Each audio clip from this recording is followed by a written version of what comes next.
네, 성도 여러분 안녕하십니까? 네, 하나님의 은혜가 저와 여러분에게 함께하길 바랍니다. 우리가 계속해서 생애의 빛을 통하여 우리의 믿음의 계단을 한 계단 한 계단씩 올라가고 있습니다. 여러분, 이 경험을 통하여 우리의 믿음을 다시 한번 새롭게 하기를 간절히 바랍니다. 오늘은 제자 되는 길이라는 제목으로 우리 함께 말씀을 나누려고 합니다. 우선 우리 하나님의 말씀 고린도후서 5장 17절 말씀을 제가 봉독하고 함께 은혜 나누도록 하겠습니다. 고린도후서 5장 17절 말씀입니다. 고린도후서 5장 17절입니다. 그런즉 누구든지 그리스도 안에 있으면 새로운 피조물이라 이전 것은 지나갔으니 보라 새 것이 되었도다.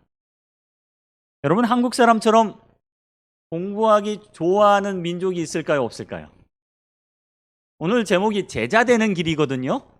제자가 된다는 건 누구에게 공부를 배운다는 이야기인데, 한국 사람처럼 공부를 열심히 하는 사람들이 있을까요, 없을까요?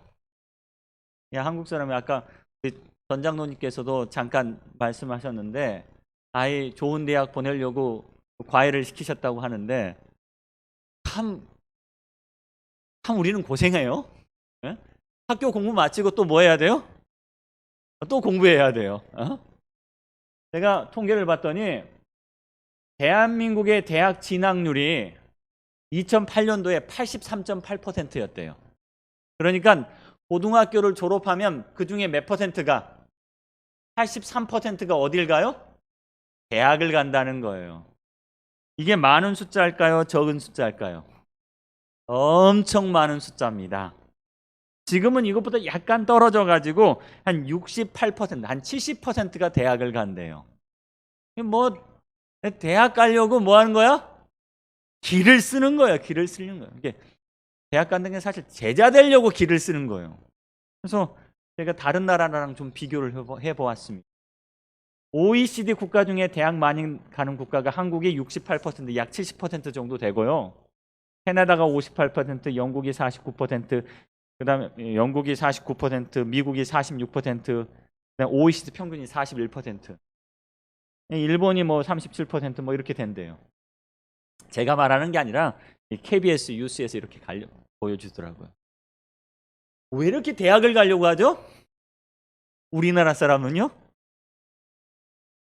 잘 먹고 잘 살려고. 사실 우리나라 사람들만큼 공부하는데 열정인 나라가 없어요. 그래서 우리나라 사람은요, 종교를 믿더라도 이게 누가 와서 전해서 믿는 게 아니라 우리가 가서 공부해서 그걸 갖고 오는 경우가 많이 있대요. 불교가 이제 전달되긴 했지만, 우리가 불교를 알고 싶어 해서 어디까지 유학을 가요? 이 인도까지 유학을 가요. 천주교라는 이 서방에서 이렇게 종교가 들어왔을 때 이 종교가 먼저 들어온 건가, 우리가 먼저 찾아간 건가? 역사를 연구해보면요, 먼저 찾아가요. 찾아가서 천주시를 가져다가 공부하다가 이거 우리 공부해볼 만하다 해가지고 외국에서 선교사를 이렇게 들여오는 경우였어요. 여러분, 기독교도 마찬가지예요. 성경을 연구하는 사람이 어디로, 미국으로 유학을 가는데, 미국의 신학교에 유학한 사람들 중에 가장 많은 나라가 어디 나라냐면 한국이래요. 한국 사람들은요, 이렇게 공부에 열심히 해요, 여러분. 뭔가 욕망을 가지고, 갈망을 가지고, 열망을 가지고 공부하는데 그 이유가 뭘까? 이유가 뭘까요? 출세하려고. 물어봤대요. 대학교 학생들한테 왜 이렇게 대학을 오려고 합니까? 왜 이렇게 좋은 대학 가려고 이렇게 합니까? 라고 했더니 몇 퍼센트가? 한 40% 정도가 뭐 하려고요? 취업에서 뭐 하려고? 여러분, 취업에서 뭐 하려고? 돈 벌려고, 잘 살려고, 행복한 가정을 이루려고, 부족함이 없는 삶을 살려고 우리는 뭐 합니다? 공부하고 대학을 갑니다. 그렇죠, 여러분. 근데 현실은 어떨까요?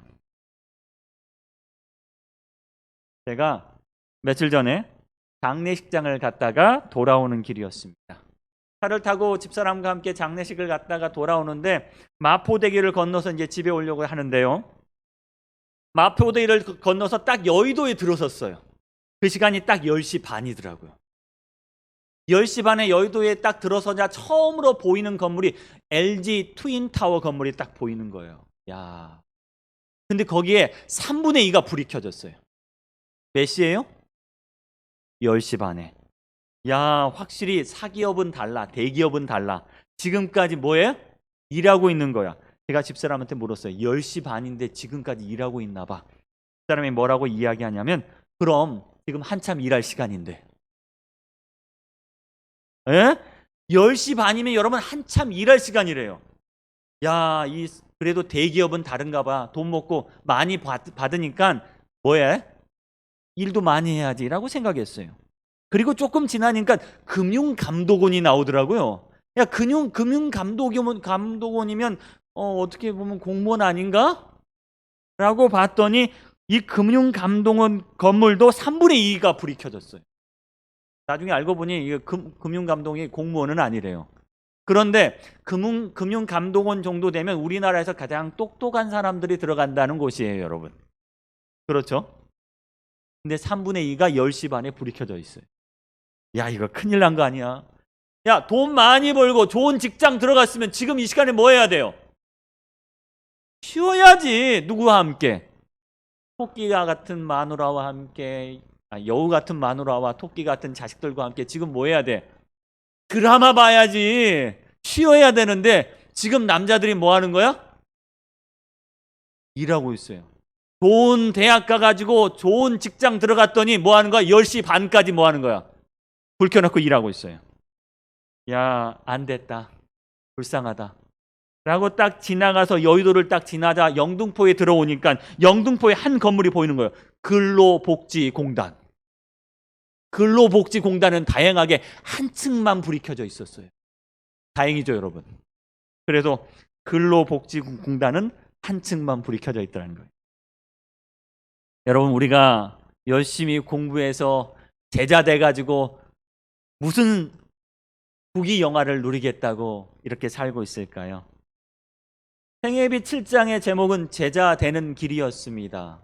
쉽게 말하면 여러분, 옛날에는 오늘과 같은 대학은 없지만 제자가 되는 것, 정말 우리가 무엇 때문에 공부하고 무엇 때문에 우리가 이렇게 우리의 시간과 힘을 투자하고 있는가? 제자 되는 길에 제가 물었습니다. 우리는 어떤 제자가 되려고 합니까? 그리스도의 제자가 되려고 하는데 생애의 빛의 내용을 읽어보면 독자들의 이해를 하기 쉽게 돕기 위해서 장마다 작은 제목들이 달려 있어요. 근데 제목을 보니까 첫 번째 뭐요?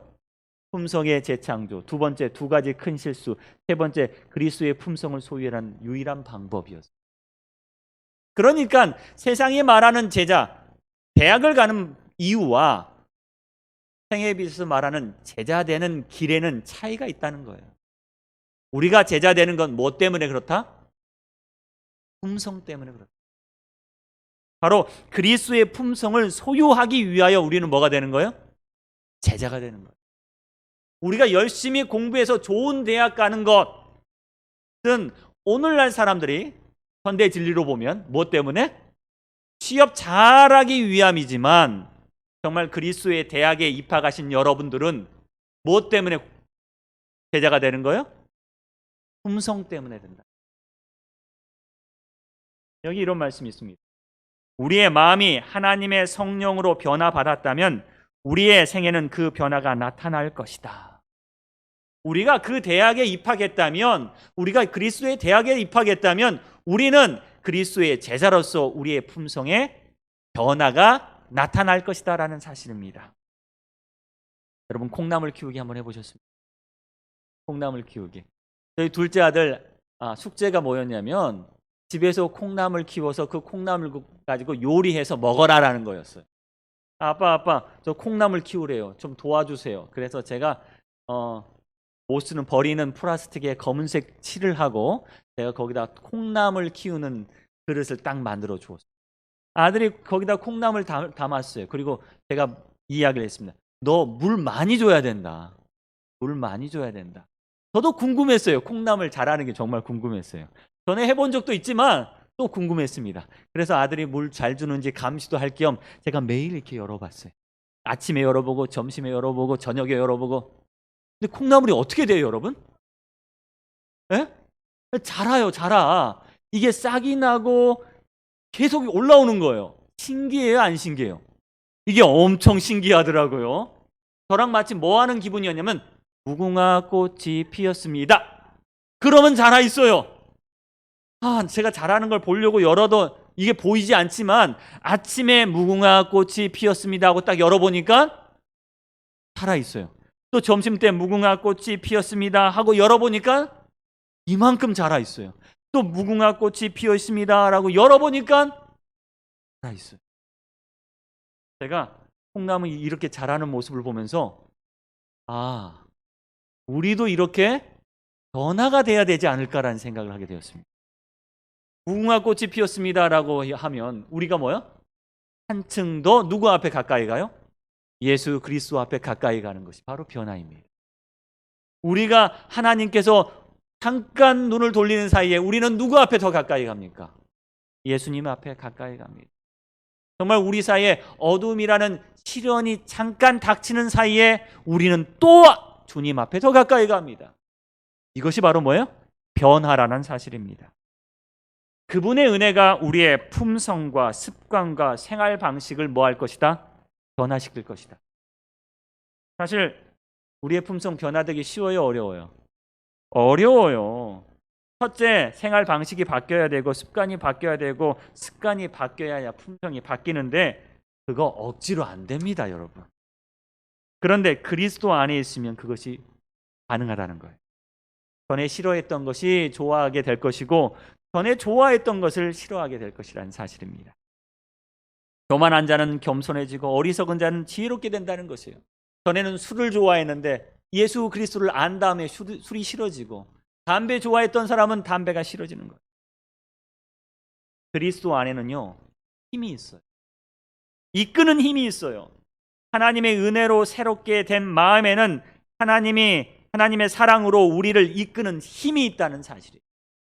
영어엔 전치사라는 게 있는데요.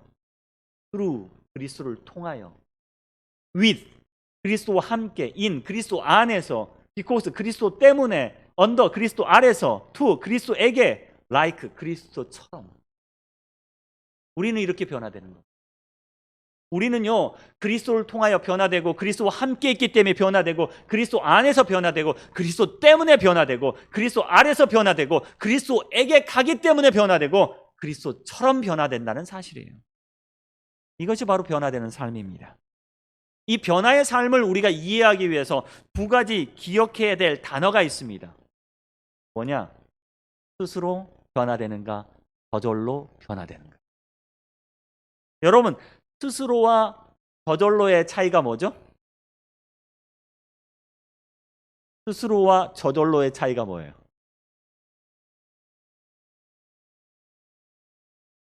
타이에 의해서와 자신에 의해서? 뭐죠? 스스로는 뭐가 있어요? 자의가 있어요. 저절로는 뭐가 있어요? 타이가 있어요? 자연스럽게. 여러분, 제가 여기 호박의 그림을 사진을 보여드는데 호박은 스스로 자랍니까? 저절로 자랍니까? 여러분 이야기해보세요. 호박은 스스로 자라요? 저절로 자라요? 저절로 자라요. 저절로 자라요. 저희 아이들이 키가 크기를 원해요. 스스로 자랍니까? 저절로 자랍니까? 저절로 자라요. 내가 아무리 키 크려고 해도 오늘 5cm 클 거야. 그렇게 5cm 클 수 있는 사람 있어요? 없어요? 없어요.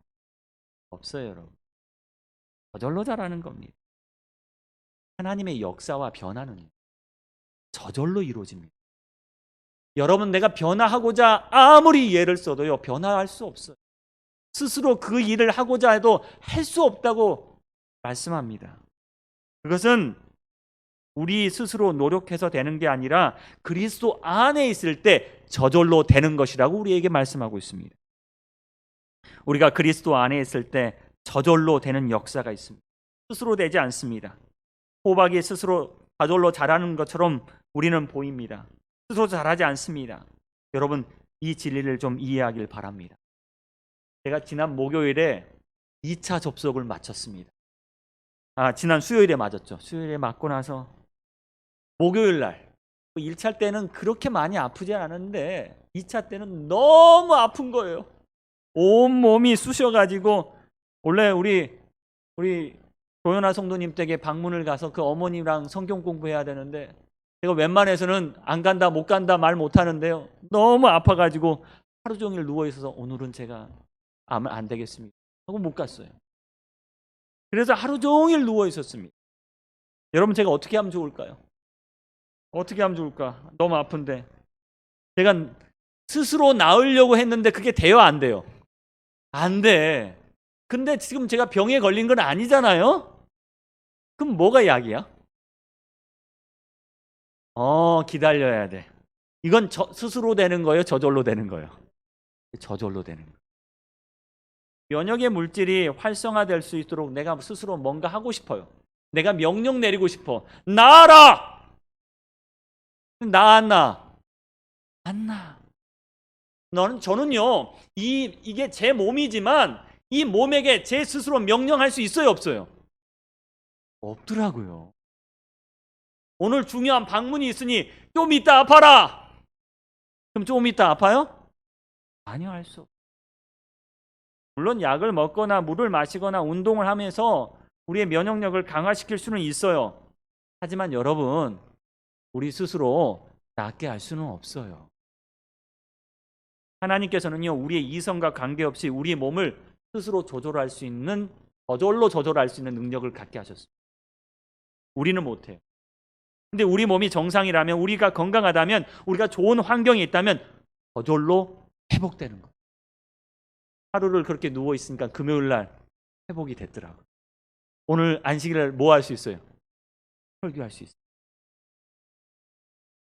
도리어 스스로 뭔가 해보려고 했다가 여러분 실패하거나 도움이 되지 않는 경우가 더 많이 있어요. 스스로 뭘 해보려고 했다가 약 먹고 뭐 하다가 더 늦어지는 경우가 있어요. 회복이. 그냥 가만히 있으면 뭐 하는데? 나을 수 있는데 우리가 스스로 뭔가 하려고 했다가 스스로 약을 먹거나 스스로 걱정하거나 스스로 민감 요법하다가 스스로 망하는 경우가 있습니다. 구원도 마찬가지. 구원도 마찬가지입니다. 성경은 우리에게 이렇게 경고합니다. 어떻게 해요? 무식한 자들과 굳세지 못한 자들이 다른 성경과 같이 그것도 억지로 풀다가 스스로 멸망에 이르느니라. 여러분 모르는 거 모른다고 해야 하는데 모르는 성경절 가지고 뭔가 안다고 스스로 뭐 하려다가 그걸 해석하다가 멸망에 이르는 경우가 있다고 합니다. 만일 우리가 죄 없다고 말하면 스스로 속이고 나는 죄 없는 사람, 나는 구원받는 사람이 되고 싶어요. 그래서 나는 이제 죄 없습니다 라고 했다가 뭐가 돼요? 스스로 속이는 사람이 될 수밖에 없습니다. 누구든지 스스로 경건하다고 생각하면 난 경건해. 난 스스로 경건해. 아니요. 이 종기는 아무도 스스로 취하지 못한다고 이야기합니다. 우리가 무슨 일이든 우리에게서 난 것 같이 스스로 만족할 것이 아니라 여러분 만족도 스스로 할 게 아니에요. 여러분 스스로 뭔가 하려고 할 때 성경은 말합니다. 너희 스스로 멸망의 길로 빠질 수가 있다. 성경은요 우리가 그리스도 안에 있을 때 성령 안에 있을 때 저절로 된다고 말합니다. 제자가 되는 길은요 우리가 스스로 되는 게 아니라 그리스도 안에 있을 때 저절로 되는 길입니다. 그래서 성경은 뭐라고 이야기하냐면 바람의 비유. 우리는 우리가 회심한 시간이나 장소에 대해서 정확하게 말할 수 없을 수도 있다. 그렇다고 해서 하나님의 자녀가 아니라고 하는 건 아니다. 바람이 볼 수 없지만 바람이 무엇인지는 알고 있다. 바람이 불매 너희가 그 소리는 들어도 어디서 와서 어디로 가는지 알지 못하나니 성령으로 난 사람이 다 그러하니. 바람과 같다는 거예요. 바람, 너 여기서 여기로 불어 한다고 바람이 그렇게 되는 게 아니라는 거예요. 내 마음에 바람이 불어라 해서 바람이 부는 게 아니라는 거예요. 그러나 뭐가 역사해요? 바람이 성령이 역사하는 것처럼 우리 안에 그렇게 역사하게 될 것이다 라고 이야기합니다. 여러분 우리는 하나님의 성령께서 우리 마음에 역사하실 때 그거 볼 수 없어요. 그런데 그분의 능력이 우리를 어느새 새로운 사람으로, 새로운 피조물로 창조하고 있다는 사실입니다. 우리의 선택을, 우리의 마음을 그리스도께 두십시오. 우리가 그리스도의 제자가 되겠다고 결심하십시오. 그리고 우리를 주님께 내어놓으십시오. 우리 스스로 하는 게 아니라 성령께 맡기십시오. 그러면 우리는 변화되게 될 것입니다. 스스로 뭔가 하려는 것은 우리가 저지르는 첫 번째 실수입니다. 이 생애의 빛에 보면 우리가 저지르는 두 가지 실수가 있는데, 첫 번째 실수가 우리가 하나님께 나아가기 위해서 우리의 선행을 의존하는 실수이다라고 이야기합니다. 네, 우리가 하나님께 가기 위해서 스스로 뭔가 하려는 실수, 큰 실수라는 거죠. 우리 자신의 힘으로 율법을 지켜서 거룩한 사람이 되고자 힘을 써보지만 결국 그것은 불가능한 사실을 깨닫게 됩니다. 왜? 우리는 이미 이기심과 죄로 망가질 대로 망가진 사람이기 때문에 그렇습니다. 오직 믿음으로 말미암은 그리스도의 은혜만이 우리를 거룩하게 할 수 있다라고 이야기합니다. 자, 에레미야 13장 23절 말씀에 이런 말씀이 있죠. 에티오피아 사람이 자기의 피부색을 바꿀 수 있느냐? 표범이 자기의 몸의 반점을 바꿀 수 있느냐? 그렇다면 악한 짓에 익숙한 너희도 선을 행할 수 있을 것이다. 무슨 말입니까? 할 수 있다는 거예요? 없다는 거예요? 할 수 없다는 겁니다. 흑인이 자기의 검은색 피부가 싫다고 해서 하얗게 될 수 있어요? 벗기면 될까요? 안 돼요. 표범이 얼룩말이 자기의 얼룩을 벗길 수가 있을까요? 없다는 거예요. 이제 죄에 익숙한 우리가 선을 행할 수 없다는 겁니다. 여러분, 뭐 빼야 돼요? 힘 빼야 돼요. 그리고 성령께 의지해야 합니다. 하나님께 기도해야 합니다. 우리 스스로 할 수 없으니, 우리의 선행으로 할 수 없으니, 우리의 힘으로 변할 수 없으니, 우리는 스스로 구원할 수 없으니, 우리는 능력으로 선하게 될 수 없으니 뭐가 필요해요? 믿음이 필요합니다. 오직 믿음만을 통하여 우리는 그리스도의 은혜를 나누게 된다. 그리고 은혜가 우리로 하여금 그분의 율법을 지킬 수 있게 한다. 우리에게 믿음이 필요해요. 우리에게 믿음이 필요해요. 누구를 믿어요? 누구 믿어요? 하나님 믿어요. 나 믿지 말고 여러분 하나님 믿으세요. 자기 믿고 자기 스스로 구원받으려고 하지 말고 누구 믿으세요? 하나님을 믿으세요. 나를 변화시킬 수 있는 그분을 믿으세요. 하지만 두 번째 실수가 있어요. 두 번째 실수는 뭐냐면 우리가 예수 믿으면 그러면 율법을 지킬 필요가 없다는 생각입니다. 믿음으로 구원을 받기 때문에 율법을 지킬 필요가 없다. 행위가 구원과 상관없다는 생각은 여러분 잘못되었다는 겁니다. 이것은 저절로라는 의미를 제대로 이해하지 못하는 거예요.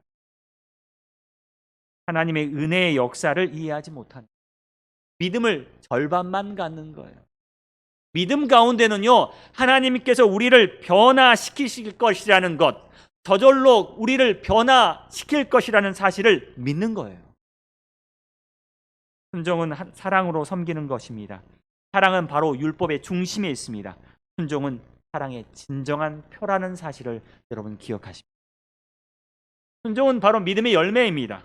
그리스도를 믿는 믿음이 하나님께 순종할 필요가 없다고 가르친다면 그것은 진정한 믿음이 아닙니다. 성경은 이렇게 말합니다. 행함이 없는 믿음은 그 자체가 죽은 것이라. 내가 아버지의 계명을 지켜 그 사랑 안에 거하는 것 같이 너희도 내 계명을 지키면 내 사랑 안에 거하리라. 여러분, 믿음이 우리를 변화시키는 역사가 있길 바랍니다. 어쩌면 첫 번째와 두 번째 사이에는 모순이 있어요. 첫 번째, 스스로 율법을 지킬 수 없는데요. 믿음은 뭘 지키라고 해요? 율법을 지키라고 하니까 모순이 생겨요. 여러분, 첫 번째 사진 보시면 경고. 뭐야? 절대 주차 금지. 그 다음 밑에 뭐라고 나왔어요? 여기는 주차장입니다. 말이 돼요? 안 돼요? 안 돼요. 꼭 있죠. 낙서 금지. 해놓고 여기다가 뭐예요? 낙서 금지 자체가 낙서예요. 그렇죠? 화목하고 편안한 무슨 아파트? 화난 아파트. 화가 많이 나는 것 같아요. 이 교회 이름이 무슨 교회인지 아세요? 이 교회 이름이 열린 교회. 근데 문은 닫혀 있어요. 우리는 스스로 선하게 될 수 없는데 율법을 순종해야 된다는 거예요. 우리는 스스로 할 수 없는데 율법에서 어떻게 하면 순종할 수 있어요. 마치 여기 사진처럼 우리에게 모순이 있어요. 우리는 그리스도의 품성을 소유하는 것에 죄인인 인간이 직면하게 된 가장 큰 모순이 바로 여기 있습니다. 어떻게 죄인이 그리스도의 품성을 소유할 수 있느냐라는 거예요. 그런데 그 모순을 해결할 수 있는 유일한 방법이 한 가지 있는데, 그 유일한 방법이 바로 그리스도께 가서 그분의 제안을 우리가 받아들이는 것이라고 이야기합니다. 자, 어떻게 받아들일 수 있을까요? 첫째, 우리는 주님 덕분에 의롭다고 간주됩니다. 두 번째, 그리스도의 품성이 우리의 품성을 대신하게 될 것이라고 약속합니다. 세 번째, 하나님께서는 우리를 마치 죄를 전혀 짓지 않은 것처럼 받아들이십니다. 이걸 우리는 믿습니다. 네 번째, 더욱이 그리스도께서 우리의 마음을 변화시키십니다. 이것이 바로 약속입니다. 우리는 이것을 믿습니다. 오늘 우리에게 필요한 건 무엇입니까? 참된 믿음입니다. 그냥 믿습니다가 아니라 주님께서 우리 자신을 변화시킬 걸 믿습니다 라고 고백하십시오. 주님이 우리를 죄 없다 하실 걸 믿을 뿐만 아니라 주님이 우리를 죄 없게 만드실 걸 믿습니다 라고 고백하십시오. 주님이 우리를 의인이다 간주하실 것 우리가 믿을 뿐만 아니라 주님이 나를 의인으로 만들어 주실 걸 믿습니다 라고 여러분 고백하십시오. 오늘 하나님의 말씀을 믿을 뿐 아니라 우리가 하는 모든 선택을 하나님께서 지도하실 때 우리는 진심으로 믿음을 갖게 될 것입니다. 우리의 마음을 그분께 드리고요, 그분을 사랑할 때 우리의 믿음이 나타나는 것입니다. 이런 믿음은 바로 사랑으로 역사하는 믿음이고 그것이 우리를 정결케 합니다. 이런 믿음이 우리를 그분처럼 될 때까지 우리를 변화시킬 것입니다. 누구처럼 될 때까지요? 예수 그리스도처럼 될 때까지 우리를 변화시키십니다. 믿음은 놀라운 변화를 일으킵니다. 우리가 그리스도께 가면 갈수록 우리 자신에게 많은 흠이 보여요. 결점이 보여요. 어쩌면요, 우리가 우리 자신에게 칭찬할 것이 전혀 없다고 발견되면 발견될수록 뭐가 보이냐면 그리스도의 순결과 아름다움이 보이게 될 것이고 그 순결과 아름다움이 우리가 담고 싶을 거예요. 정말 우리에게 공부하고 싶은 열망이 생길 거예요. 누구에 대해서요? 예수에 대해서. 우리가 누구를 닮고 싶은 열망이 생겨요? 예수를 닮고 싶은 열망이 생겨요. 그분께 가고 싶어요. 그분의 대학에 들어가고 싶어요. 왜요? 그 열망 때문에. 그분의 아름다운 품성을 보면 볼수록 우리는 더욱더 그분을 닮게 될 것입니다. 여러분, 우리 마음속에 욕망이 있어요? 갈망이 있어요? 열망이 있어요? 우리를 가슴 벅차게 하는 게 뭡니까? 욕망입니까? 갈망입니까? 열망입니까? 여러분, 주님을 보고 우리 마음속에 열망하는 게 있어요. 말씀 속에서 우리 열망이 밀어 올라와요. 근데 어떤 사람은 세상을 보면서 뭐가 올라오냐면 욕망이 올라와요. 명품 백에 대한 욕망이 올라오고 명품 아파트에 대한 욕망이 올라와요. 우리는 욕망에 가득 찬 죄인이었습니다. 그런데 누구를 만난 다음에, 예수를 만난 다음에 욕망은 갈망이 되고 갈망은 열망이 된다는 사실을 여러분 배우게 되길 바랍니다. 성경에 한 죄인이 있었어요. 그 죄인의 이름은 세금 걷는 세리 삭개오였습니다. 삭개오는요, 뭐가 가득 찬 사람이었냐면 욕망이 가득 찬 사람이었어요. 욕망이 뭐가 나쁘냐 하겠지만요, 욕망은 욕심을 불러옵니다. 그리고 지나친 욕망은 자신을 망하게 하죠. 세리 삭개오는요, 욕망이 있었어요. 무슨 욕망? 돈 벌어서 출세해야지 하는 욕망이. 그래서 돈을 많이 벌었어요. 그 욕망을 채웠어요. 내가 돈을 버니까 행복해, 안 행복해? 어느 정도 행복했어요. 돈 많아지니까 행복했어요. 그의 욕망이 이렇게 채워지고 있었습니다. 어느 날 보니까 그의 욕망이 계속 채워지지는 않고 뭔가 부족해요. 그때 누구에 대한 소식을 듣습니까? 예수에 대한 소식을 들어요. 야, 예수라는 사람이 와서 사람들을 구원하더라. 예수라는 분이 와서 하늘나라의 말씀을 전하더라. 예수라는 사람이 왔는데 많은 사람들이 뭐 하더라? 변화하더라. 그리고 그에게 마음속에 뭐가 생기기 시작했냐면 갈망이 생기기 시작합니다. 무슨 갈망이요? 무슨 갈망이 생겨요? 만나고 싶은 갈망이 생겨요. 내가 누구 만나고 싶어요? 예수 만나고 싶어요. 한 번이라도 봤으면 좋겠어요. 나도 예수라는 사람을 한 번이라도 만났으면 좋겠어요. 그리고 그런데 어느 날 예수란 분이 우리 마을에 온대요. 야, 예수란 분은 내가 만나야지 생각하고 나갔는데 사도는 키가 너무 작아서 까치발을 들어도 누구를 볼 수 없어요? 예수를 볼 수 없어요. 근데 그는 누구를 꼭 만나고 싶어요? 예수를 만나고 싶어요. 사람들을 뚫고 앞으로 가고 싶지만 사람들이 다리를 내줘야 안 내줘요? 안 내줘요. 하지만 그의 갈망은 있어요. 누구 만나고 싶은? 예수 만나고 싶은 갈망. 그래서 그가 어디로 올라갑니까? 어디로 올라가요? 뽕나무로 올라가요. 뽕나무로 올라가서 누구 보려고? 예수 보려고. 예수 보려고. 예수 보려고 뽕나무로 올라갑니다. 예수를 보고 싶은 갈망. 그분이 어떤 분인데 이렇게 착한 분이라고 소문이 났는지, 어떤 분인데 이렇게 좋은 분이라고 소문이 났는지, 어떤 분인데 세상의 모든 사람을 구원한다고 소문이 났는지, 그분이 과연 어떤 분인데 나를 구원할 수 있는 분인가? 보고 싶은 갈망이 생겼어요. 뽕나무 높은 곳에 올라가서 누구를 봅니까? 예수를 봅니다. 그때 누구랑 눈이 마주쳐요? 예수님이랑 눈이 딱 마주쳐요. 예수님이 뭐라고 말씀하세요? 뭐라고요? 삭개오야 뭐?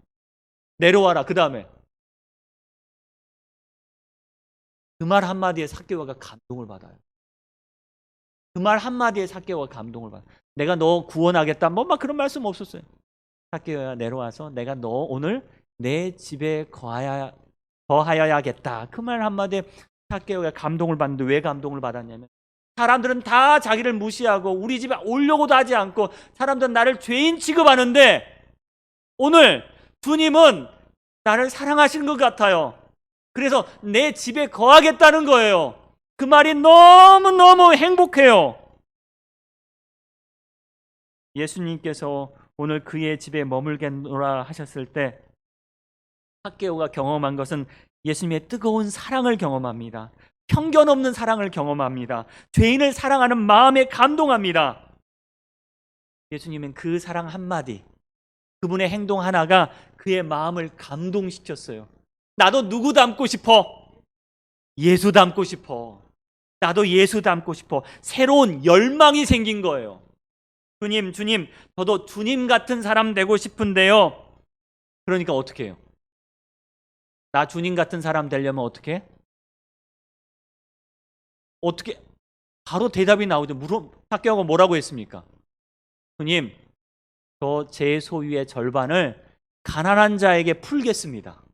그리고 제가 혹시 남의 것을 도둑질한 적이 있으면 내 갑절이나 그걸 갚겠습니다. 왜요? 누구 닮고 싶어서? 예수 닮고 싶어서. 예수가 그렇게 하라고 시켰어요? 아니요. 여러분도 알고 계시군요. 예수님이 그렇게 하라고 시키지 않으셨어요. 근데 삭개오는 누구 닮고 싶은 거예요? 예수님 닮고 싶은 너무 닮고 싶은 거예요. 그분처럼 되고 싶은 거예요. 그분처럼 죄인을 사랑하고 싶고 그분처럼 남에게 베풀고 싶고 그분처럼 하늘의 사랑을 전하고 싶어요. 나도 예수님처럼 살고 싶어요. 열망이 생겨나서 나도 예수님 닮고 싶어요. 예수님처럼 사랑하겠습니다. 나도 닮고 싶습니다. 나도 주님의 제자가 되고 싶습니다. 여러분, 이게 회개예요. 여러분 오늘 주님 닮고 싶은 사람 되길 간절히 바랍니다.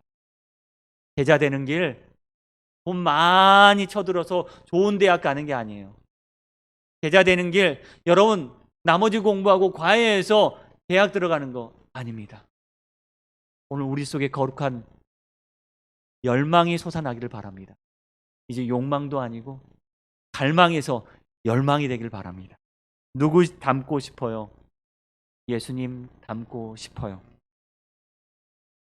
세상의 책 가운데는요, 이런 글귀가 있었습니다. 열망은 새로운 습관을 탄생시킨다. 그리스도를 향한 열망은 우리를 새롭게 탄생시킵니다. 열망을 조장하면 새로운 습관은 금세 만들어질 수 있어요. 그리고 그 습관은 우리의 품성을 만들고 그 품성은 우리의 운명을 좌우하게 될 것입니다. 우리가 그리스도의 은혜로 변화되면 우리는 구주의 거룩한 품성을 흠모하게 될 것이다. 이것이 바로 우리를 모순에서 벗어나게 하고 우리를 제자되는 길로 인도하는, 저절로 예수 닮게 하는 유일한 방법임을 여러분 기억하게 되길 바랍니다. 오늘 예수 닮고 싶은 열망이 가득한 우리 부격교회 모든 식구들 되길 바라며 말씀을 드리겠습니다.